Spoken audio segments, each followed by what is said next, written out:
They all laughed when England's Bananarama came to New York a few years back and tried to pass off 20 minutes of lip-syncing as a real live club act. But this week, the Bananas were back with several more can dance hits under their collective belt and what they claimed was a real live club act.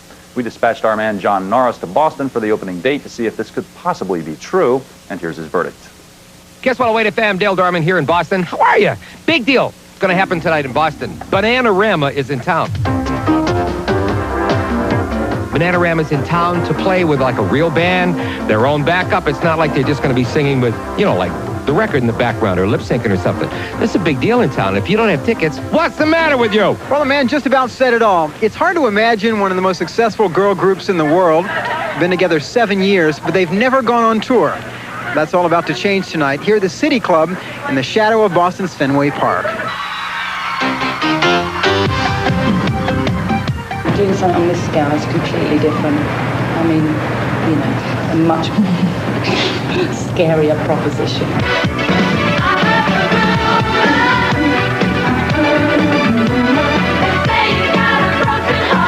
It's understandable that the newest Banana would have a touch of nerves on opening night, but the big question is, why is this tour happening at all?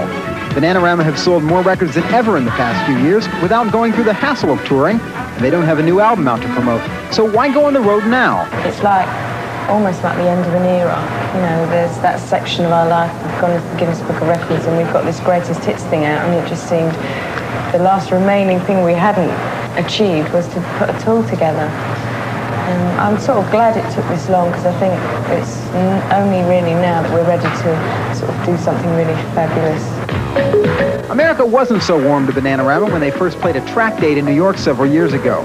The audience wasn't too happy that the group was only lip-syncing their songs and proceeded to boo them off the stage. Was it upsetting? It was really upsetting at the time. It's probably still the most upsetting thing we've ever had to come to terms with, I think. It was our first visit to America, and it wasn't a very good way to start. The girls are all too familiar with the criticisms they've had over the years, charges that they're producers' puppets, with little or no input into their music.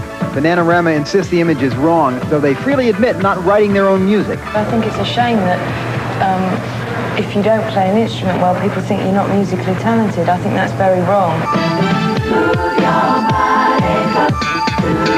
Costumes, a string of hits, slick choreography, and dancers flexing their pecs. It's all there, but unfortunately so are taped musical tracks, which make for some awkward pauses in the show. Of course, it was the first night. Plenty of dancing, plenty of live action, music. It was good, yeah, but they seemed a bit nervous. I think they should invite the cute guys backstage.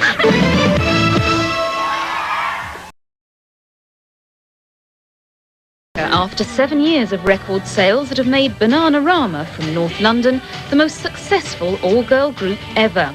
Sarah, Karen and new girl Jackie were in Los Angeles to put fans and critics in the picture about their ability to reproduce their studio performance in concert on a world tour from America through Japan to Britain. No pictures, please. She's a celebrity. These celebrities explained why the pressure's been on them to go live. When we started, it was because we actually enjoyed performing. I mean, we were getting up on stage with a couple of other groups of friends and doing backing vocals, and we were also doing a lot of slots on our own, just doing a couple of numbers, supporting people. And it came out of naturally wanting to perform, and it seemed quite odd that what we started wanting to do was what we were doing least, you know, singing and dancing.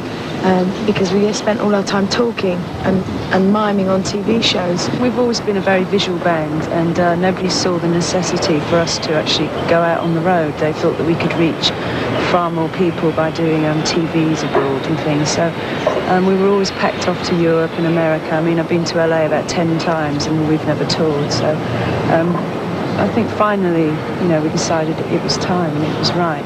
It felt right for us. I think after Venus, we'd learnt our trade and we knew how to perform, and we were confident enough, and so, you know, we just thought we'd do it now.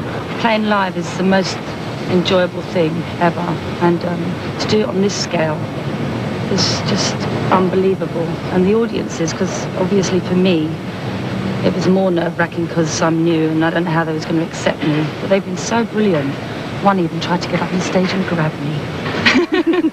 What do you feel that you have to add to the group? A deep voice and 2 inches in height. In LA's Universal Amphitheatre, tension mounted as stage unions kept 3 nervous bananas waiting for an hour before going on to a rapturous reception from 6,000 fans.